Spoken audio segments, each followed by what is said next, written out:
More pop idiots a little bit later on.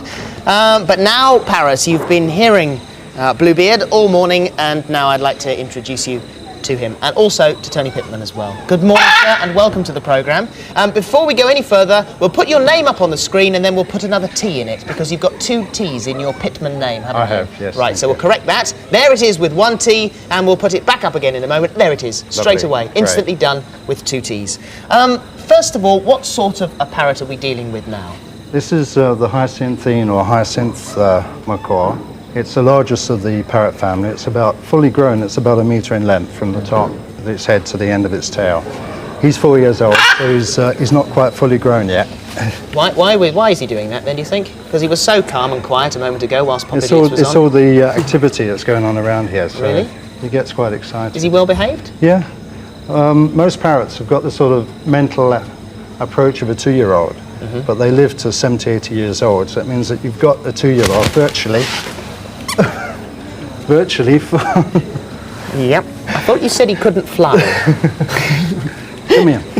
I'll let you get him. You grab him. Yeah, that's all right. It's all nice and free and easy. Now we aren't, for a moment, because I was watching, of course, BBC 2 last night, and the famous parrot sketch was on. You may be mistaken for thinking it's a Norwegian blue, because it has beautiful plumage, but it's not. It's not. It is it's a very rare bird, isn't it? I mean, this is an endangered and it's not stuffed, species. it's not painted, and it's not battery operated, which people tend to think. How many are left in the wild? There are about 3,000. They think there are probably about 3,000 left in the wild in Brazil.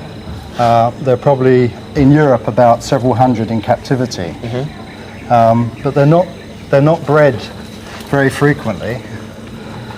And in fact, last year, the most brilliant acrobatics going on behind the seat here. It's incredible. He wants to get me down here. Does he? Is that what he likes? Perhaps he fancies Gordon a little bit. Perhaps he'd like to. Could I if I lift your wing up like you did a minute ago?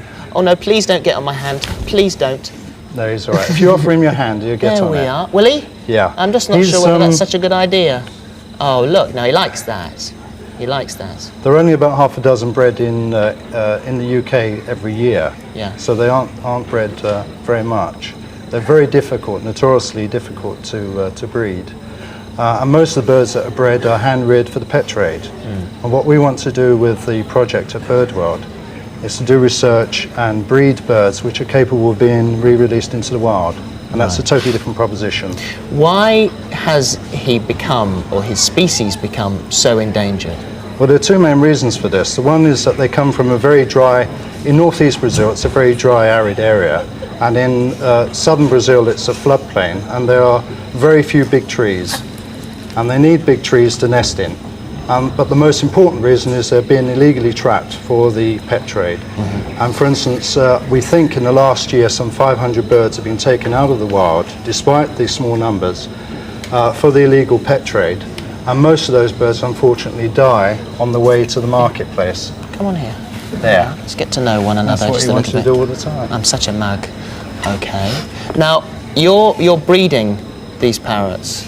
And as you say, I mean, we must actually say that this part of the Hyacinth Macaw Survival Trust. That's right. Which is, carefully looking after the birds and also, as you say, hoping to reintroduce them back into the wild. What we want to do is do research, get together 10 to 12 pairs down at the project at BirdWorld, learn about how to breed them for re-release, and then we want to export the know-how to Brazil so that they can set up similar projects in Brazil. Because it's very important that as much is done as possible to maintain the habitat. What is its habitat? Because you can be mistaken for thinking that all parrots come from tropical rainforest. It's not a rainforest tree. It comes from, as I said, in northeastern Brazil, it's a very dry area. And in the southern part, it's a floodplain. And there are very, very few big trees. And most of these trees, of course, are chopped down by the local inhabitants because it saves them time in looking for timber and fuel. What does he eat?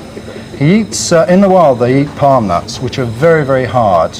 In fact, their bite is 300 pounds per square inch. His bite is 300 pounds per square inch? And they can easily get through palm nuts, which a sledgehammer won't affect at all.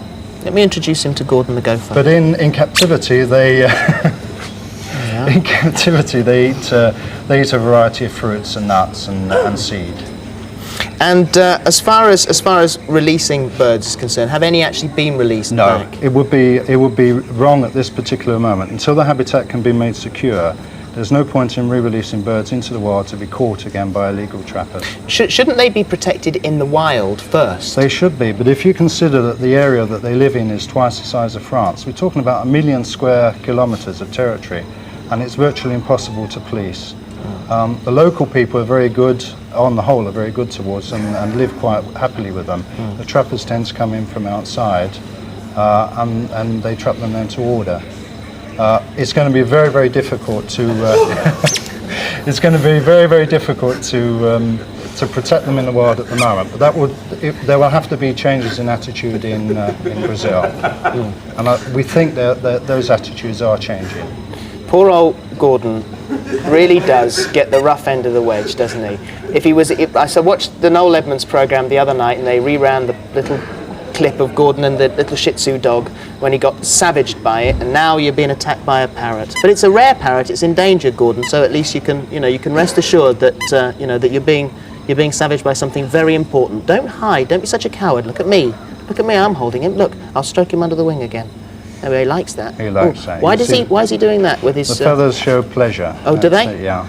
They can actually erect their feathers if they're angry or being aggressive, but the way he's doing it suggests that we'll just put a stop to that now then.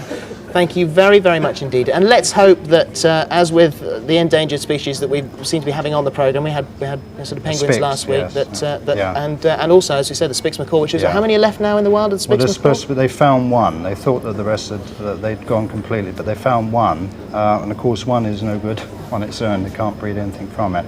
But there are only about 20 or so in captivity, and they are spread all over the world. And the great difficulty with the Spix is getting the owners and zoos that have them to agree to put them together in a breeding program. But again, there was the World Parrot Conference in Tenerife recently, and must have been a noisy affair. It was, and they agreed that they would collaborate to set up a breeding program. Well, let's hope so, because when you look at a bird as magnificent as this. And it's a little bit scary, obviously, because if you're not used to handling something like this, but it would be such a great tragedy to see it disappear. They're not a good household pet. I can imagine that, I'd like to emphasise that they don't. I don't think any endangered species should be a household pet, and we don't intend selling any of the birds we breed to the trade. It's strictly for re-release purposes. Very important thing. Much better in the wild or being looked after very carefully. That's right. Tony, thank you very much indeed, and thanks to Bluebeard. I'll hand him back to you now because he is incredibly heavy. My arm is falling off here. It's like holding up your hop when if you would like to. Are you going to stay with me or tip your hand forward? Okay. Doesn't want to when do you're it. ready, Bluebeard. Perhaps maybe I'll just have him for the whole programme then. I don't think he really wants to get off. Oh, good heavens. Don't worry. Just tip up it you get. forward. There you are. There you are. Right. Aren't you? Okay. Gorgeous. Terrific. Thank you very much indeed for coming in. That was excellent. Thank you. Terrific, great fun.